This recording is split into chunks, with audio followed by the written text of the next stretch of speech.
హరీష్ అన్న గారు మాట్లాడవలసిందిగా మనవి చేస్తా ఉన్నా.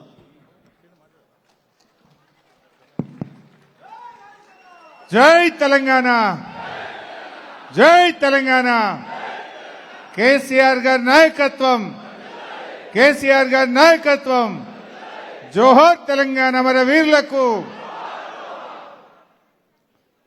గౌరవ శాసనసభ్యులు మిత్రులు గూడెం మహిపాల్ రెడ్డి గారికి, మన నియోజకవర్గ ఇన్ఛార్జిగా ఉన్న మిత్రులు ఆదర్శ్ రెడ్డి గారికి, గౌరవ మాజీ శాసనసభ్యులు పెద్దలు సత్యన్న గారికి, మన ఉమ్మడి మెదక్ జిల్లా ఎన్నికల మరియు మెంబర్షిప్ ఇన్ఛార్జిగా ఉన్నటువంటి పార్టీ ప్రధాన కార్యదర్శి బాలమల్లు గారికి, తమ్ముడు ఎర్రోల శ్రీనివాస్ గారికి, శంకర్ యాదవ్ అన్న మాజీ కార్పొరేటర్ గారికి, సోమరెడ్డి గారికి, శ్రీకాంత్ గౌడ్ గారికి, బాలరెడ్డి గారికి, మన మెట్టు కుమార్ గారికి, పృథ్వీ గారికి, మరి పేర్లు చాలా ఉన్నాయి. మా నలుగురు చైర్మన్లు ఉన్నారు, మా వైస్ చైర్మన్ సాబ్ ఉన్నాడు, గోవర్ధన్ ఉన్నాడు, వెంకటేష్ గౌడ్ ఉన్నాడు. మరి ఏమనుకోకుందిగా ముఖ్యంగా మా చెల్లెళ్ళు, మా మహిళా సోదరీమణులు, అదేవిధంగా వేదిక మీద ఉన్న 5 మున్సిపాలిటీల చైర్మన్లు, వైస్ చైర్మన్లు, కౌన్సిలర్లు, మాజీ మార్కెట్ కమిటీ చైర్మన్లు, మాజీ జెడ్పీటీసీలు, మాజీ ఎంపీపీలు, మాజీ కార్పొరేటర్లు, పార్టీ సీనియర్ నాయకులు, ఉద్యమకారులు, బీఆర్ఎస్ కుటుంబ సభ్యులు, మీడియా మిత్రులు అందరికీ పేరు పేరున నమస్కారం. ముందుగా ఆలస్యంగా వచ్చినందుకు మీరు నన్ను మన్నించాలి. తప్పని పరిస్థితి అయింది. ఆ రేవంత్ రెడ్డి నిన్నేదో మాట్లాడితే గట్టిగా ఈద్ కా జవాబ్ పత్తర్ సే దేనా అన్నట్టు మరి తెలంగాణ భవన్లో ఆయనకు గట్టిగా సమాధానం చెప్పి బయలుదేరి వచ్చే వరకు లేట్ అయింది. లేట్ అయితే అయిందేమో కానీ దారి వెంట మా మధు, మా శ్రీకాంత్ ఖచ్చితంగా నువ్వు బండి ఎక్కాల్సిందే ర్యాలీలో అన్నారు. ర్యాలీ ఎక్కితే 1.5 గంట సేపు పట్టింది. ఇక్కడ నేను చెప్పాలనుకున్నది ఏంటంటే ఇదేమి ఎలక్షన్ లేవు, ఇప్పుడే రేపో మాపో ఓట్లు లేవు, ఇంకా 2 సార్లు ఉంది. కానీ ఆ 1.5 గంట సేపు ర్యాలీలో ఎటువైపు చూసినా ఆటోలలో బయటోళ్ళు కావచ్చు, కార్లలో బయటోళ్ళు, బండ్ల మీద బయటోళ్ళు, దుకాన్లలో ఉన్నోళ్ళు, బస్సులలో బయటోళ్ళు మొత్తం బయటకు వచ్చి ఇట్లా ఇక మనదే అన్నా మళ్ళీ మనదే. జనరల్గా ఆ స్పందన ఎప్పుడు ఉంటుంది? ఇక రేపో మాపో ఎలక్షన్లు ప్రచారం స్టార్ట్ అయితే ఉండాలి. ఇంకా 2 సార్లు ఉన్నది ఎలక్షన్. ఆడోళ్ళు, మగోళ్ళు, పిల్లలు, పెద్దోళ్ళు ఇంకా అంగేసుకోలేదు, లోపలికి వెళ్ళి ఉరకచ్చుకుంటూ కూపుతున్నారు చేతులు. అంటే అంత స్పందన ఉన్నది. ఇలా ప్రజల్లో ఒక స్పష్టత వచ్చింది. ఈ స్కాముల ప్రభుత్వం పోవాలి, మన స్కీమ్ల కేసీఆర్ మళ్ళీ రావాలి. యావత్ తెలంగాణ కోరుకుంటుంది. రైతులు కావచ్చు, కార్మికులు, విద్యార్థులు, నిరుద్యోగులు, ఉద్యోగులు, రిటైర్డ్ ఉద్యోగులు, ఉపాధ్యాయులు, అక్కలు, చెల్లెళ్ళు, తమ్ముళ్ళు, పిల్లలు, వీళ్ళందరి మాట ఒకటే, మళ్ళీ బీఆర్ఎస్ రావాలి. సరే, ఈరోజు మనం పెట్టుకున్న ప్రోగ్రాం ఎస్ఐఆర్. ఈ ఎస్ఐఆర్ ఏంది అసలు? ఈ ఎస్ఐఆర్లో మనం ఏం చేయాలి? ఈ ఎస్ఐఆర్కు ఎందుకంత ప్రాముఖ్యత ఉన్నది? దయచేసి కార్యకర్తలు బాగా వినాలి. ఇది బంద్ చేయి బిడ్డ. నిన్న మొన్న ఈ మధ్యకాలంలో కొన్ని రాష్ట్రాల్లో ఎన్నికలు జరిగినాయి. పశ్చిమ బెంగాల్లో 90 లక్షల ఓట్లు తీసేసిందట. మమతా బెనర్జీ గెలవకుండా ఆగం పట్టించిందని మనం టీవీలో చూసినాం, పేపర్లో చూసినాం. అస్సాంలో ఓట్లు తీసేసిందట, రిజల్ట్ కింది మీద అయింది అంటున్నారు. తమిళనాడులో ఓట్లు తీసేసిందట, ఫలితాలు తారుమారైనాయి అంటున్నారు. అంటే ఎక్కడెక్కడైతే ఎస్ఐఆర్ ప్రక్రియ జరిగిందో చాలా చోట్ల కూడా ఓట్లు గోల్మాలైనాయి. లక్షల ఓట్లు తీసి పడేసిండ్రు, దాంతో ఫలితాలు తారుమారైనాయి అని అంటున్నారు. మరి ఏంది ఎస్ఐఆర్? ఏంది ఇది? కొత్తదేమి కాదు. 2002లో ఎస్ఐఆర్ ప్రక్రియ జరిగింది. మళ్ళీ 24 ఏళ్ల తర్వాత ఇప్పుడు ఎస్ఐఆర్ ప్రక్రియ జరుగుతూ ఉంది. ఈ ఎస్ఐఆర్లో ఏం చేయాలి? కార్యకర్తలుగా, బూత్ లెవెల్ ఏజెంట్లుగా, ప్రజా ప్రతినిధులుగా, కౌన్సిలర్లుగా, మాజీ సర్పంచ్లుగా, కార్పొరేటర్లుగా మన బాధ్యత ఏంది? ఎందుకు ఇది మనకు ముఖ్యమైనది? బాగా అర్థం చేసుకోండి. ఇలా ముస్లిం మైనార్టీలో చాలా అనుమానాలు ఉన్నాయి, మా ఓట్లు తీసేస్తారేమో అని.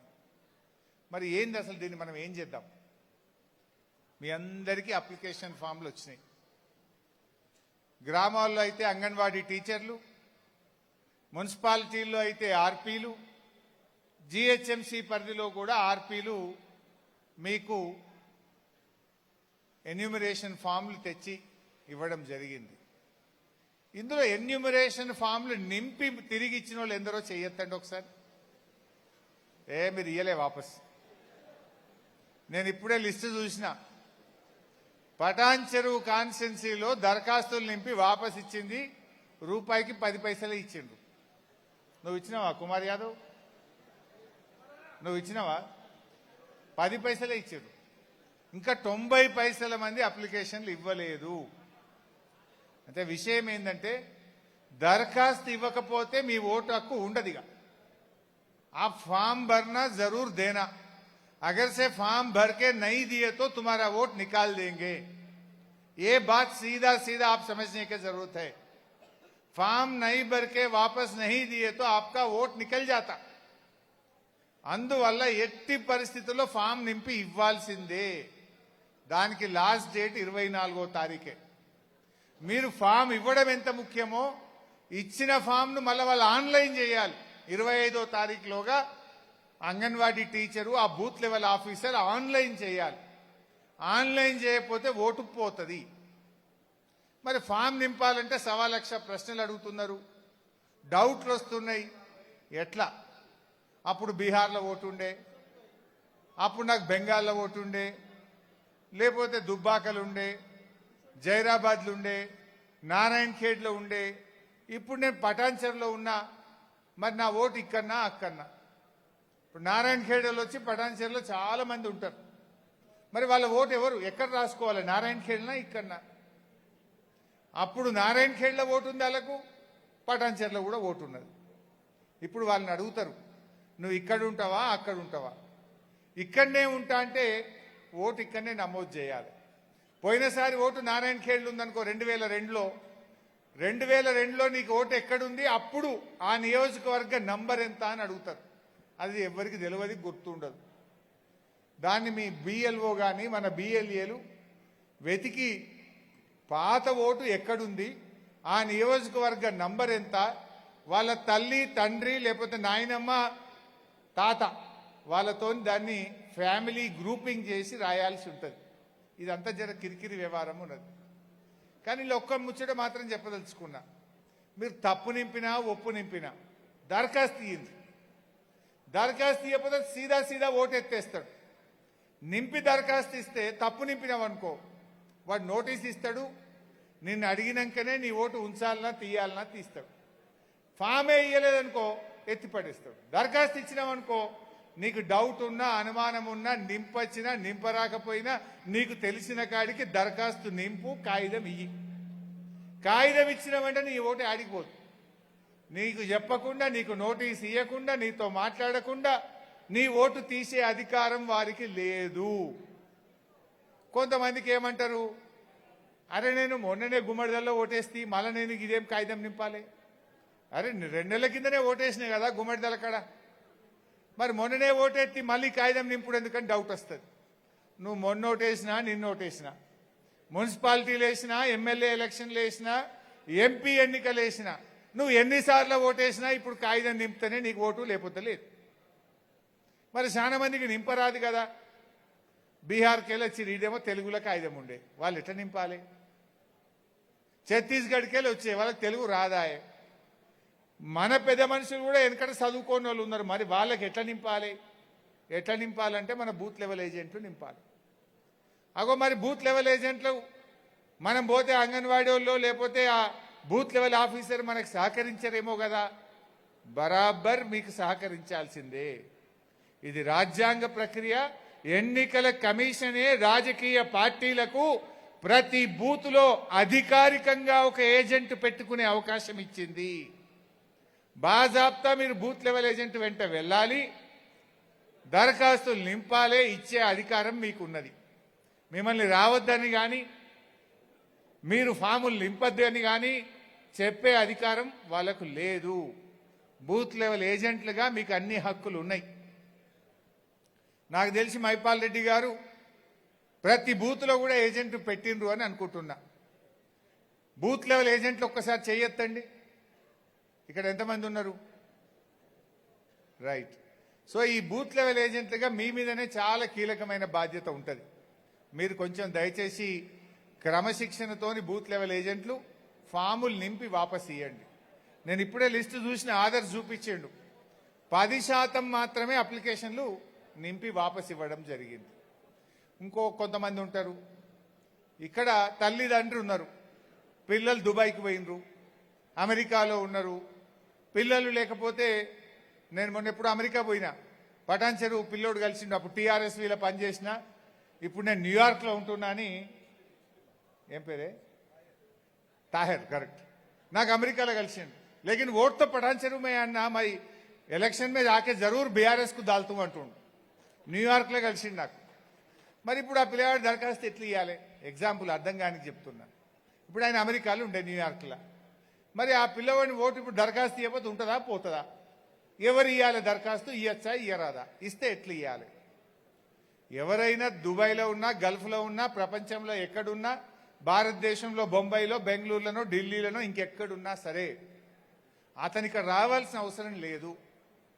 తల్లి కానీ తండ్రి కానీ, భార్యదైతే భర్త, భర్తదైతే భార్య, వీళ్ళే అప్లికేషన్ నింపి కుడి సైడ్ నింపాలి, ఎడమ వైపు కాకుండా కుడివైపు నింపి కింద తండ్రి అని సంతకం, కొడుకు అమెరికా అన్నాడు, కొడుకు వివరాలన్నీ రాసి కింద తండ్రి సంతకం పెట్టి బ్రాకెట్లో తండ్రి అని రాయాలి. తండ్రి చనిపోయిండు, తల్లి ఉన్నది, కొడుకు డీటెయిల్స్ అన్ని రాసి తల్లి సంతకం పెట్టి బ్రాకెట్లో తల్లి అని రాయిండు. తల్లి తండ్రి ఇద్దరు లేరు, భార్య ఈడు ఉన్నది, భర్త దుబాయ్లో ఉన్నాడు. భార్యనే కుడివైపు భర్త వివరాలన్నీ రాసి ఆమె సంతకం పెట్టి బ్రాకెట్లో భార్య అని రాయొచ్చు. అంటే ఇతర దేశాల్లో ఉన్న, ఇతర నగరాల్లో ఉన్న వాళ్ళ ఓటును నమోదు చేసే అవకాశం మనకు ఉన్నది. వాళ్ళు లేకపోతే మీరే భర్తీ చేసి కింద బ్రాకెట్లో రాయొచ్చు, సంతకం పెట్టొచ్చు అనే విషయాన్ని మీ అందరికి తెలియజేసే ప్రయత్నం చేస్తా ఉన్నా. కానీ దరఖాస్తు అయితే కంపల్సరీ ఇవ్వాలి. మరి కొత్త పిల్లలు ఉన్నారు, ఇప్పుడే 18 ఏళ్ళు వచ్చినాయి, వాళ్ళకు ఓటు హక్కు ఎట్లా? వాళ్ళకి 25వ తారీఖు తర్వాత ఫామ్ 6 కొత్త ఓటర్ కింద నమోదు చేసుకునే అవకాశం ఉంటుంది. ఆ కొత్త ఓటర్లను ఫామ్ 6 కింద కూడా నమోదు చేయించాలని చెప్పి కూడా నేను మీకు ఈ సందర్భంగా కోరుతా ఉన్నా. అందువల్ల కొత్త ఓటర్లు కూడా మనకు చాలా ఇంపార్టెంట్. మన పార్టీ కుటుంబ సభ్యులు, మన పార్టీ నాయకులు అందరు కూడా నింపాలి. और बहुत सारे लोग नॉर्थ इंडिया से पठान चेरू में काम कर रहे, आप तो इधर ही घर बना लिए, इधर ही रहना चाह रहे आप लोग, फिर आप डिसाइड करना कि हम वोट इधर ही रखेंगे. आप लोग भी आपका फॉर्म जो एन्यूमरेशन फॉर्म आपको दिए वो भर्ती करके आप वो दरखास्त देना चाहिए. अब पिछले 2002 में तुम्हारा अगर से वोट है, जब कहां पर वोट है वो भी आप उसमें लिख के देना है. सो आप तमाम नॉर्थ इंडिया के जहां जहां से यहाँ के या सेटिल हो गए, वो आप सब लोग भी आप दरखास्त भर के दिए तो आपका वोट रहेगा. वोट रहे तो ही कल आपको इज्जत मिलता. आपके काउंसलर साहब, आपके कारपोरेटर साहब आपके पास आएंगे, आपका मदद पूछेंगे, बाबू, आपको सपोर्ट करेंगे. పెద్దలు మాట్లాడేటప్పుడు డిస్టర్బ్ కాకుండా కూర్చోవాలి బాబు. ప్లీజ్. ఏ బాబు ప్రసాద్ కూర్చోండి. తమాషాలు చేస్తురా? బాత్రూమ్ పోతారు, మంచినీళ్ళు పోతారు, వచ్చుడే లేట్ వచ్చిన. నేను 11 बजे చెప్పి 2 बजे వచ్చినాయి కదా, పోనీలే. అయితే జరూర్ आप लोग वोट भर के देना है, ఆ దరఖాస్తు भर के देना है. సో ఈ రకంగా అందరూ కూడా అప్లికేషన్లు నింపే ప్రయత్నం చేయండి. ఇప్పుడు రేపు మళ్ళీ కార్పొరేటర్ నిల్చుంటారు, నవంబర్లోనో డిసెంబర్లోనో జిహెచ్ఎంసీ ఎలక్షన్ అయింది అంటున్నారు. చాలా మంది పోటీ చేయడానికి తయారున్నారు ఇక్కడ. మరి పోటీ చేయడానికి తయారున్నారు కానీ మరి ఈ పని ఎందుకో చేస్తలేరు, మీరు తిరుగుతలేరు. మీరు మా బూత్ లెవెల్ ఏజెంట్లను అసలు పట్టించుకుంటలేరు. మా బూత్ లెవెల్ ఏజెంట్ల కనీసం తమ్ముళ్ళకి ఇంత ఛాయ్ పానీ ఏమైనా చూస్తురా? ఏమాయరా బిడ్డ జర పని చేయరా అని వాళ్ళకి ఇంత గౌరవం ఇస్తున్నారా? జర పట్టించుకోవాలి కదా. మరి రేపు మీరు నిలబడతామంటే మరి వాళ్ళు అనుకుంటేనే గెలుస్తారు, లేకపోతే గెలవరు. మరి మీరు ఎవరు మంచిగా అరుచుకుంటే గాలకే మంచిగా చూస్తారు. రేపు వాళ్ళు ఎవరికి టికెట్ ఇవ్వని చెప్తే గాలకే ఇస్తుంది పార్టీ, మరి లేకపోతే మీరు కింది మీద అవుతారు, మీ ఇష్టం. ముఖ్యంగా రేపు ఎవరెవరైతే తయారున్నారో మంచిగా బూత్ లెవెల్ ఏజెంట్లను మంచిగా అరుచుకోరి, వాళ్ళని మంచిగా చూసుకోరి. మీరు కూడా వాళ్ళు ఎంబడ తిరుగురు జర. తిరిగి మన కేసీఆర్ అభిమానులు, బీఆర్ఎస్ అభిమానులు, మైపాలన్న అభిమానులు, ఆదర్శ అభిమానులు, మీ అందరి అభిమానులు ఎవరుంటే వాళ్ళ ఓట్లు రాయించండి, దరఖాస్తులు నింపి ఇవ్వండి. మీరు మీద తిరిగితే మనకే ఇప్పుడు ఏమైతుంది, రేపు ఆ అదృష్టం బాగాలేక ఎవరన్నా 5 ఓట్లతో ఓడిపోయింది అనుకో, అప్పుడు ఏమనుకుంటాం, అరే అమ్మ నేను మా బామ్మర్ది గారిని రాయించపోతే, ఇవి రాయిస్తే బరాబరి 6 ఓట్లు పడితే నేను గెలిచిపోదు కదా అని అప్పుడు ఎంత నెత్తి కొట్టుకుంటే ఏం లాభం, ఎంత బాధపడితే ఏం లాభం. అప్పుడు బాధపడే లాభం లేదు. అందువల్ల మా బాలరెడ్డయ్య మరి శ్రీకాంత్ గౌడ్లు తిరగాలి, గల్లీలలో తిరుగుతురా లేదా, తిరగాలి. మీరు అందరు తిరుగుతూనే రేపు మళ్ళీ మనకు పార్టీకి భవిష్యత్తు ఉంటుంది. రేపు ఎమ్మెల్యే ఎలక్షన్ అయినా, ఎంపీ ఎన్నికలైనా మన పార్టీ భవిష్యత్తు దీని మీద ఆధారపడి ఉంటుంది. అందువల్ల రాజకీయ పార్టీలు, నిజానికి బీజేపీ వాడు ఇక్కడ ఎవడో కాంగ్రెస్ వాడు తిరుగుతలేడు. పటాన్ చెరువు అంటే ఇది బీఆర్ఎస్ పార్టీ అడ్డా, ఇది ఈడ ఇంకెవడు గెలవడు. ఎప్పుడు ఎలక్షన్ వచ్చినా మళ్ళా ఎగిరే జెండా గులాబీ జెండా బరాబర్. అయితే మన మెజార్టీ పెరగాలి. రేపు ఇది 2 కాన్స్టిట్యున్సీలు అయిందనుకో, ఇద్దరం గెలవాలి కదా మనం. రేపు కార్పొరేట్ సీట్లు పెరుగుతాయంటున్నారు, మళ్ళా పెరిగితే మరి అందరు కార్పొరేటర్లు మేము గెలిపించుకోవద్దా మనం? మన 5కు 5 మున్సిపాలిటీలు గెలిపించి చరిత్ర సృష్టించింది పటాన్ చెరువు. మొత్తం తెలంగాణ పటాన్ చెరువు దిక్కు చూసి అబ్బాయి ఏం గ్రేటర్ అబ్బాయి వీళ్ళు అన్నారు, అన్నారా లేదా? అందరు కలిసి పనిచేసింది, కలిసిమెలిసి పనిచేసింది. అట్లనే రేపు కార్పొరేటర్లు కొట్టాలి, రేపు ఎమ్మెల్యే కొట్టాలి, మళ్ళీ బీఆర్ఎస్ గవర్నమెంట్ రావాలి. కష్టపడదాం, గట్టిగా మంచిగా చేసుకుందాం. ఇవాళ ఏమన్నా వచ్చినా అదే. నేషనల్ హైవే ఎన్ని రోజులే, ఎంత ఆటో డ్రైవర్లకు కానీ పటాన్ చెరువు ప్రజలకు ఎంత ఇబ్బంది అవుతా ఉంది. ఏడాదిలో చేసే పని 2.5-3 ఏళ్ళు అయినా ఇంతవరకు నేషనల్ హైవే పనులు జరుగుతలేవు. ఆ రోజు మైపాలన్న మా దగ్గర ఐటీ పార్క్ రావాలి అంటే ఉస్మాన్ నగర్ లో 200 ఎకర్ జాగా కొన్నాం మేము. ఆ రోజు ఐటీ పార్క్ కోసం జాగా కొన్నాం. నిజంగా బీఆర్ఎస్ వస్తే ఆడ ఐటీ పార్క్ వచ్చు, మా పటాన్ చెరువు పిల్లలకు కొన్ని వేల మందికి ఉస్మాన్ నగర్ లో ఉద్యోగాలు వచ్చు. కానీ రేవంత్ రెడ్డి వచ్చిండు, దాన్ని అమ్ముకొదొబ్బిండు. ఐటీ పార్క్ కోసం మనం భూమి కొనిపెట్టి సేకరించి పెడితే ఇవాళ దాన్ని అమ్ముకొదొబ్బిండు. అమ్ముడే అమ్ముడు.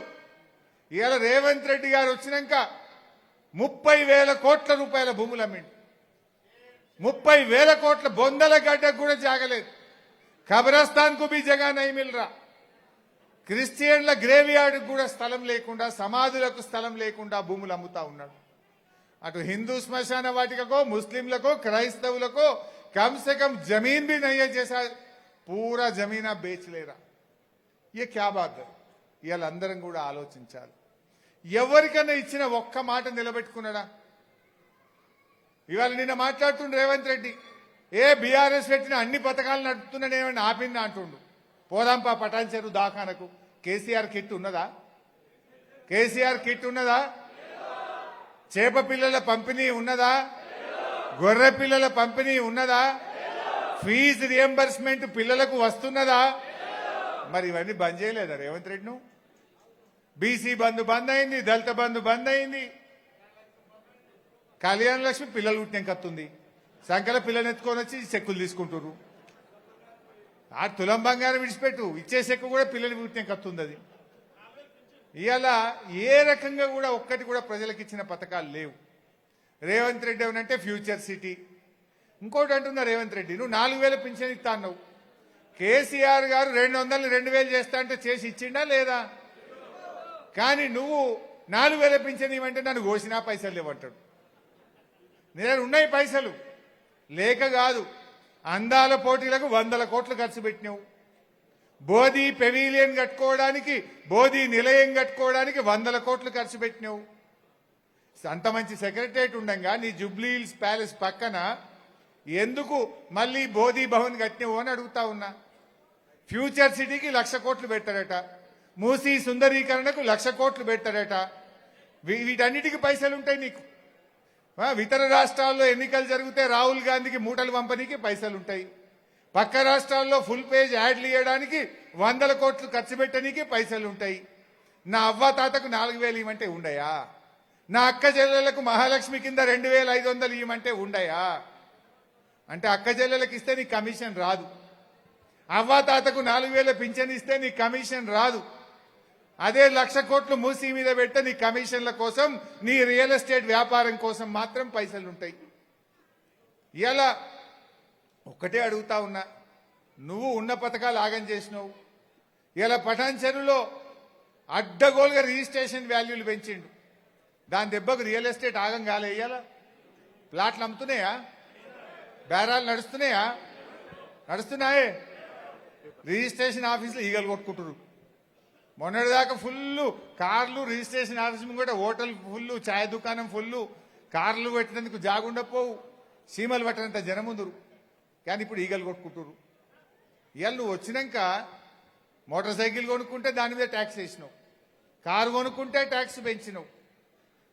ఇవాళ మందు తాగితే విస్కీ మీద, బీర్ సీసాల మీద ధరలు పెంచినావు.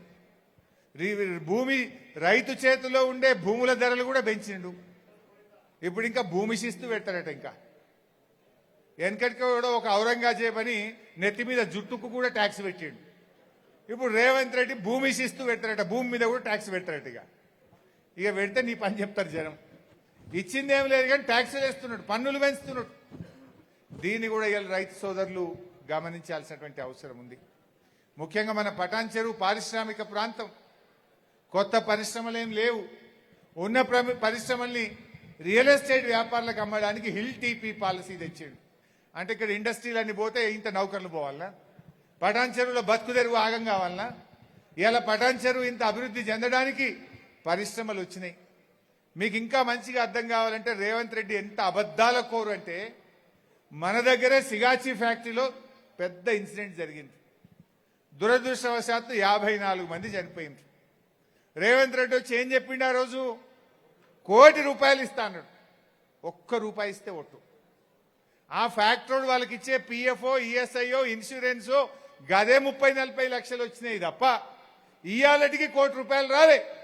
రేవంత్ రెడ్డి అనే వ్యక్తి ₹1 ఇవ్వలే. ఇప్పుడు ఏడాది దినం కూడా అయిపోయింది. పాపం చచ్చిపోయిన వాళ్ళ ఏడాది దినం కూడా అయిపోయింది. అంటే నీది నోరా మోరా? అరే నువ్వు వచ్చి చచ్చిపోయిన శవాల మీద కూడా అబద్ధాలు ఆడతావా రేవంత్ రెడ్డి? ఎవడన్నా దేవుని మీద ఒట్టు పెట్టి అబద్ధం ఆడతావు, శవాల మీద చెప్పి కూడా మోసం చేస్తావా? భద్రాద్రి రాముడి మీద ఒట్టు పెట్టినా 15 ఆగస్టుకు రుణమాఫీ చేస్తా అంటివి, రైతుల్ని మోసం చేస్తేవి. సిగాచి ఫ్యాక్టరీ కాడికి వచ్చి శవాల మీద ప్రమాణం చేసి ₹1 కోటి ఇస్తా అంటివి, ఏడాది అయిపోయినా ఇప్పటికీ ₹1 కోటి ఇవ్వైతివి. దేని మీద మాట మీద నిలబడ్డావు? ఏ ఒక్క మీద నిలబడలేను. అందుకే ఇవాళ ప్రజలు ఒకటిగా దూరం అవుతా ఉన్నారు. ఇలా బీఆర్ఎస్ ప్రభుత్వం వచ్చినాక ఎన్నో మంచి పనులు చేసినాం. మనం అమీన్పూర్ మండలం చేసుకున్నాం, కొత్త మున్సిపాలిటీలు చేసుకున్నాం, ఎన్నో మంచి కార్యక్రమాలు. మైపాలన్న ఏం చెప్తే జీవో ఇచ్చిన నేను. అరే మార్కెట్ కమిటీ కావాలంటే సాయంత్రం కల్లా జీవో ఇయ్యలేదా? సుల్తాన్పూర్లో మెడికల్ డివైస్ పార్క్ ఇవాళ ఎంత అద్భుతంగా వచ్చింది. ఆ మెడికల్ ఏ కాలుష్యం లేదు, పొల్యూషన్ లేదు. 25,000 మంది ఇవాళ మెడికల్ డివైస్ పార్క్ లో బతుకుతున్నారంటే అది బీఆర్ఎస్ ప్రభుత్వం, కేసీఆర్ గారు చేసినటువంటి కృషి అని నేను గుర్తు చేస్తా ఉన్నా. గిడ హాస్పిటల్ ఆనాడు కేసీఆర్ గారు వచ్చే కొబ్బరికాయ కొట్టింది, ఇప్పుడు తయారున్నది. ఈ కొడుకులు ఇనాగ్రేషన్ కూడా చేస్తలేరు, రెడీ టు ఇనాగ్రేషన్. దాదాపు 300 కోట్లతోని ఆనాడు కేసీఆర్ గారు multi purpose super speciality hospital ను పటాన్ చెరువుకు ఆ రోజు మంజూరు చేయడం జరిగింది. శివానగర్ లో అద్భుతమైన ఎల్ఈడి పార్క్ పెట్టినాం. కొన్ని 100,000 మంది అక్కడ కూడా ఉద్యోగాలు చేస్తా ఉన్నారు. నువ్వేం చేసినావు రేవంత్ రెడ్డి? పటాన్ చెరువులో మేము ఐటీ పార్క్ పెడతాం, చదువుకున్న పిల్లలకు ఉద్యోగాలు వస్తాయంటే ఆయన భూములు అమ్ముకొద్దుపినాం. కొత్తగా పెట్టింది ఏం లేదు. తయారున్న భూమిని, ఐటీ పార్క్ కోసం తీసిపెట్టిన భూమిని అమ్ముకొని ఇవాళ రేవంత్ రెడ్డి కమిషన్ల కోసం కాంట్రాక్టర్లకు బిల్లులు ఇస్తున్నాడు. ఇది ఇవాళ ఈ ప్రభుత్వం చేస్తున్నటువంటి కార్యక్రమం. అందువల్ల మనము బీఆర్ఎస్ కార్యకర్తలం ప్రజలకు మంచిగా వివరించాలి. ఒకటి వివరించాలి. కరెంటు పోతుందా లేదా? ఇప్పుడు రోజుకి ఎన్నిసార్లు పోతుంది? 5 సార్లు 6 సార్లు పోతుంది. కేసీఆర్ ఉన్నప్పుడు ఎప్పుడైనా కనురెప్ప కొట్టినంతసేపు కరెంటు పోయినా? అదే చిన్న పొరలు అంటారు కరెంటు పోగి నాకు రేవంత్ రెడ్డి వచ్చిండు కరెంటు పోయింది అంటలేరు ఇంట్లో స్కూల్ పిల్లలు. ఇవాళ కరెంటు కూడా నడపలేకపోతున్నాడు. అన్ని మంచిగా చేసి కేసీఆర్ గారు ఇచ్చిండు, కానీ ఇలా ఆ వ్యవస్థను నడపడంలో కూడా ప్రభుత్వం ఇవాళ ఫెయిల్ అయిపోయింది. సో ఏది ఏమైనా నేను ఒకటే కోరుతా ఉన్నా, మా కొల్లూరు డబుల్ బెడ్రూమ్లు ఆనాడు కేసీఆర్ ఎంతో అద్భుతంగా కొల్లూరులో డబుల్ బెడ్రూమ్లు కట్టిండు. దాని పేరే కేసీఆర్ నగర్ అని పెట్టుకున్నాం ఆ రోజు మనం. కానీ ఇవాళ మొన్న ఆడ షాపులు ఉంటాయి,